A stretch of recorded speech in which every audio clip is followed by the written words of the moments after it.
Can we just have one chapter that I can smile? Just one chapter, Ishida. That's all I'm asking. That's all we're asking. No more of this sadness. Please.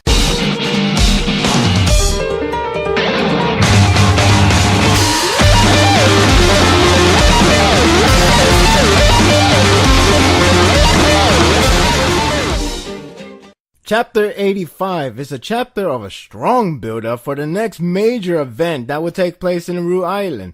However, the main highlight, in my opinion, is what you can call it Arima's funeral, with farewells that really capitalize Arima's character as a whole. In short, this chapter was awe-inspiring, hype for the next action set piece, and an emotional set piece with a brilliant use of poetry.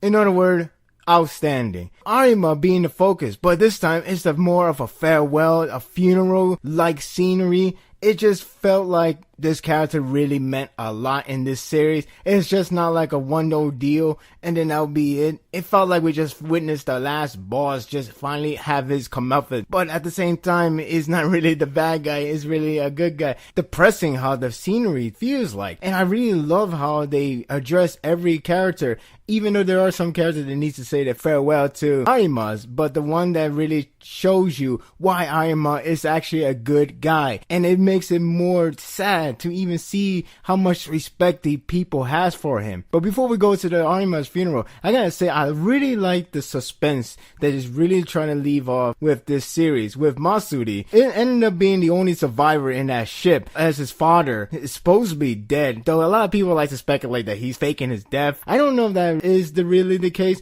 because there's the scenery of him crying afterward with the emotion display, which I think that this is one way that Ishida trying to show you how much human he really is, despite the fact he most likely a ghoul, just like every watcher in the family is so to say. But regardless, he also has a human emotion, how much he cares for his father after seeing his demise by the hands of Marure. It feels like the suspense is not only what happened exactly that occurred in that ship, but what happened to Marure. It feels like it give us more questions, and it's something that we have to theorize. We don't see his body. He said that he was killed with Yoshitoki, but at the same time, we don't see the body. So this is a lie and a suspense that give us more questions to even ask for. But again, it also leaves the emotional side of Masuri. And now he wants like some revenge on him. And we don't even know what happened to him. But it gives us more suspense to anticipate what is going to happen. Who is he going under with? Is he going to just run away by himself alone? Or is he going to team up with somebody? Is he teaming up with anybody? They also give us the answer to that whole quote about the special class follows to his master to his death. It's actually more of a lie because we don't see the body. But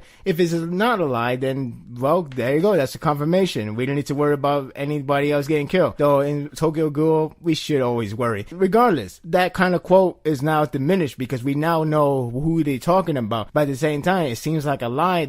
Of course, nobody needs to know the truth, and the CCG is left behind the dark. You can't help but feel sorry for them because they just don't know what they're up against. They don't know what is going on behind the scene. They don't even know they're working for ghouls all this time, and yet they were trained to hate ghouls. They were trained to exterminate every single one of them, and here they are working behind them, and these humans has to deal with it. But it also gives them more anticipation with Tadara now going against the CCG, mainly Hoji, and I believe Akira is going to join along with it. This has been hyped up so long, ever since the fact that Hoji is the one that killed Satara sibling in the past, and they made a comparison with the sibling, and they're saying that he's actually worse than that person. This battle is going to be intense, and that's the way how they hype it up. The Q squad going to that area as well, so it's going to be a massive fight. This is basically the boss battle, even though we have a Dr. Kanu still on the whereabout. We don't know where he's doing exactly, but we're going to probably get that addressed, whatever that was going on with the whole Suzuya situation. Now, going back to Arima, this is the best moment. This whole entire funeral scene, I call it funeral because that's pretty much what it is, even though that of course they're not holding an actual funeral. But this is the farewell that everybody has to address. Starting with the children of Garden, seeing them being young age just also show you how messed up the Washu family really are, or whoever is behind the entire secret garden, because it just shows you how much they really want to create another Arima, create another superhuman weapon. It just shows you how much demon are these guys, and yet they are the one that trying to get rid of the ghoul while they're the ghoul themselves, if we go by the fact that all Washus are a ghoul. But not only that, but it also shows how humanized Arima really is, even in his deathbed, because these children have so much respect for him. And what I really truly like, besides the very final scene with Kanaki, the Hiroko, if you have been following me since the podcast and the podcast reviews, I have been hating on him because I did not like the fact he left the squad in order to be with Arima, some plot to get revenge or something like that. But instead is a more complex characteristic of him, his way of showing love for Arima, and the way how he didn't want to be the one to say farewell, and he just sees himself as just a pawn,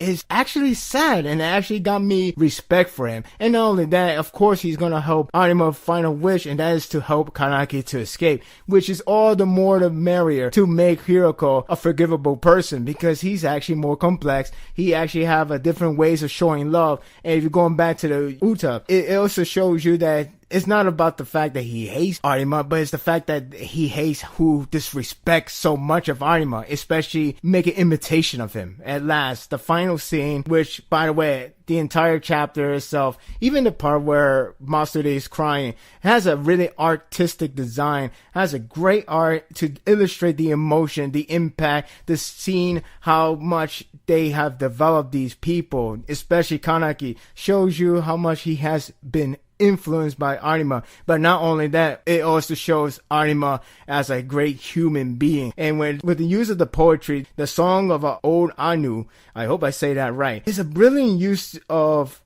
the poetry in this chapter, because not only it illustrates the theme of the series, this is the way how the narrative that Ishida has been putting up with Tokyo Ghoul since the first series. It also addressed how much connection that Arima has with the way of a poetry to show you the more of characteristic. And there's a lot of ways to put it into to interpret it, but if you really follow the translation, there's a lot of things to translate, and I wish there was the entire thing to be translated, because I like poetry, I like the symbolic, I like the metaphor, and seeing that metaphor about Arima, and then in some way with Kanaki, the bondage between them is so powerful. It's such a convincing relationship between them, and again, it only shows you that Arima was a better person than most CCG, and at the same time, it also gives you the reason why Arima is such a lovable person in CCG. When you remember all Kanaki recap, he only recaps all the great things that people keep saying about Arima.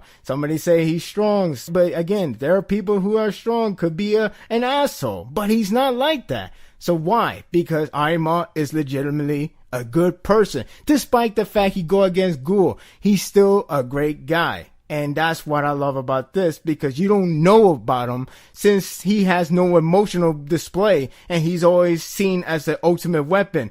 But at the same time, he's still a human being, and Kanaki can finally understand that, can finally relate to that, and can finally show his final respect, calling him his mentor, but at the same time, his father.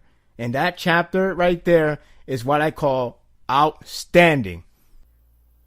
There's actually a lot to talk about in this chapter, but I don't want to waste too many time for you guys, because I want to keep it as short as possible. But if you really want to know more, just leave a comment below and ask away. Also, I have to address, I do apologize not letting everybody know that my review was going to be late, because this chapter did come out on a Friday where I actually worked, and I left my equipment in order to make this chapter review come quickly. That said, I opened up a Twitter account, or more like reopen, because I have this Twitter account for a while and I decided to rename and restart over. I pretty much wanted to make this into an update daily basis, and as well as share some content with other things. You know, if you like to follow me, go for it. It's right here down below. Click it right there. It will also be in the description box, and I do hope that the next time time I will be up to date, and next time I will keep you informed that my review will be late, my review is about to come, anything else. What do you guys think about this chapter? Leave a comment below. Thank you for watching. Thank you for your support. Like this and you want more of this, subscribe to my channel, and my world is yours to stay. Until next time, take care.